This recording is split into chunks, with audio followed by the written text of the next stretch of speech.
Well, he's a Welsh screenwriter and producer, most noted for programmes like Doctor Who and Queer as Folk. And now, Russell T Davies' new series, It's a Sin, starts tonight on Channel 4. It's a story about the struggles of the LGBT community during the HIV pandemic in the 80s. He's been speaking to our reporter Jared Lawtham about his ambitions to get more Welsh and LGBT actors on our screens.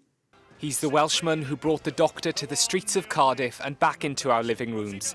Now Russell T Davies is back with a brand new series. Do you know what it really is, AIDS? It's a racket. It's a Sin is a story about the HIV epidemic that ripped through the LGBT community in the 1980s. Speaking from his home in Swansea, he told me how much his own life and friends influenced the work. I've stolen the lives of friends of mine who did go to London. They all lived in a flat they called the Pink Palace. So these characters live in a flat called the Pink Palace. They were a great big camp fun time. And they were friends who ended up on the front line. They were the ones begging for help, begging for information. And they were the ones at the hospital bedsides holding the hands of the boys. And some boys who, of course, had been abandoned by their families. The series is set mostly in London, but Welsh characters and actors feature right throughout too.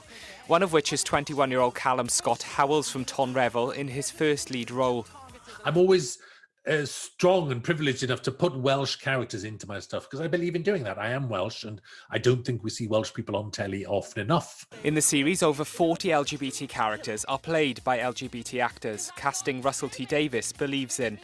I am besieged by people coming up to me in the bar at theatres, gay actors demanding to be seen. They're not seen. It is also fascinating how when I say I'm going to do this, a great big long line of straight people line up to tell me what I should or shouldn't do. Do I look like I pay attention to them? No, I don't. It is a deadly disease and there is no known cure. It's a Sin starts tonight, a story about an epidemic released during a pandemic. Wanted to spell a myth. You didn't plan the timing of this with the current pandemic, did you?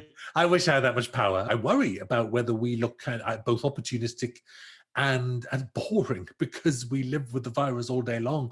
But I hope it makes it current. I hope it'll strike a few chords in a good way.